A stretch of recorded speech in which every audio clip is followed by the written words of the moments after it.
Once there was major flood in Padra river. The Padravati steel factory was also flooded and therefore it was shut down.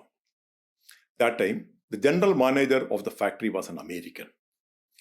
He said it would take anything not less than 6 months to reopen the factory. But MV didn't have that kind of patience. He was convinced that it would not take more than a month to restart the factory. But the American officer was stubborn. MV realized that the factory could not be reopened as long as this aspect is in control. But who would dare to sack the head of the factory operation, a high-profile foreigner who was considered to be the best expert in metallurgy? Without him on the wheels, how the factory would run? Removing him from the post was something unimaginable. But MV just did that. He sacked him. In a few days, he got the factory reopened. MV got several Indian engineers trained in every specialized area, and in the next couple of years, they took over the complete charge from all the foreigners.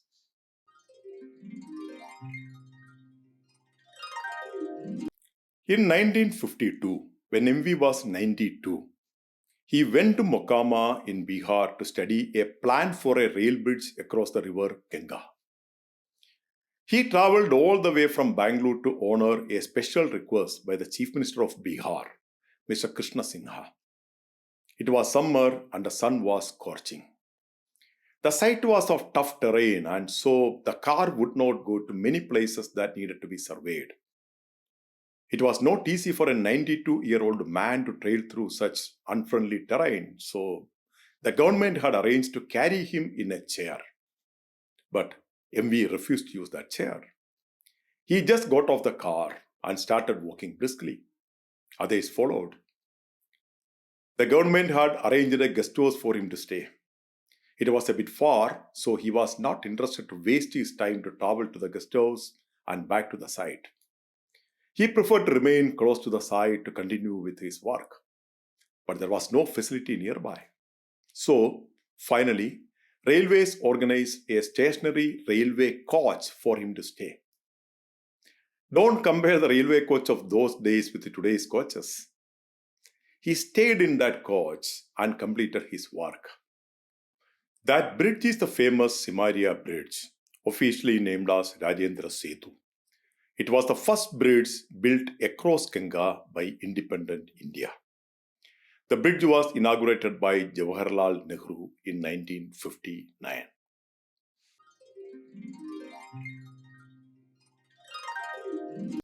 Once, one of his friends was advised medical rest after some serious illness. He wanted to spend some days in Bangalore. MV was the Diwan. The friend wrote to MV asking for a house for some days.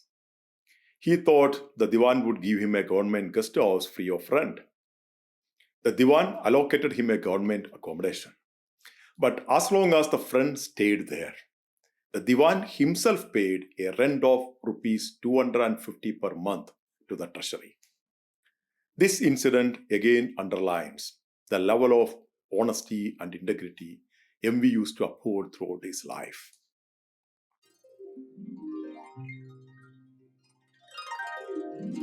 MV was always driven by the courage of his convictions.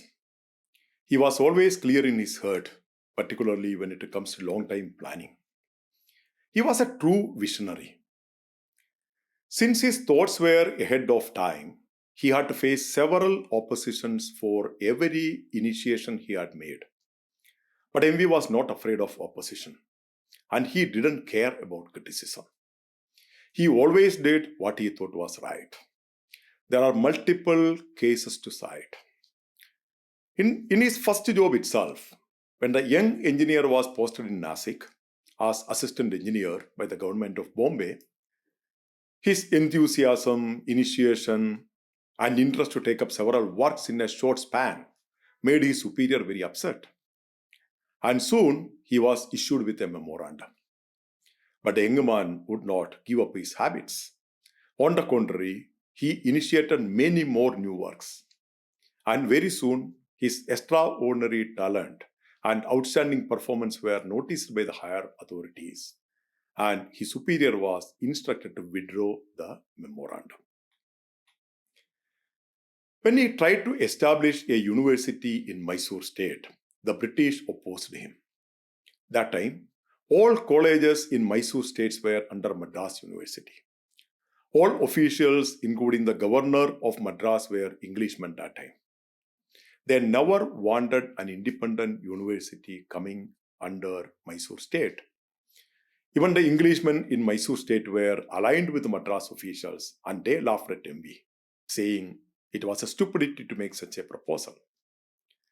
The principal of one college went ahead saying that the Diwan was mad and he must be locked in a mental asylum. None of those personal attacks bothered MV. He was firm in his stand, and finally the Mysore University was born. Same way, only because of his vision and solid stand, State Bank of Mysore was established. While MV respected and admired Gandhiji, he had strong disagreements to many ideologies and stands taken by Gandhiji. MV's slogan, industrialize or perish, was not aligned with the thoughts of Mahatma Gandhi, who was a strong believer of industrialize and perish. While Gandhiji stood for Swadeshi ideals, MV was for adopting modern technologies from abroad and importing machine tools to drive India ahead as an industrialized nation. Even there is an incident of MV refusing Gandhiji's offer to him as an advisor to All India Village Industries Association.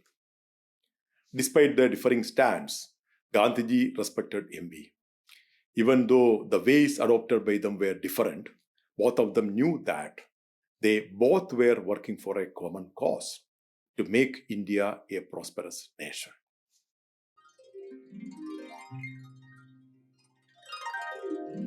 Sir MV was a fearless patriot. Those days, the Englishmen expected Indians to treat them like gods wherever they went. The Maharaja of Mysore used to hold a darbar during the Dasara celebrations. In the darbar, Englishmen were given comfortable chairs, whereas Indians were required to sit on the floor. MV went to the darbar for the first time in 1910. The sitting arrangements made him very upset. He was so pained that he did not attend the darbar next year. When the king asked the reason for his absence, he openly explained the concerns. As a result, next year, all attendees, Europeans and Indians, were given chairs. Once a British officer wrote a letter to MV. He said that in the Maharaja's darbar, he wanted a cushion to rest his feet because the chair was too high. MV got the legs of the chair shortened and wrote to him that the height has been reduced.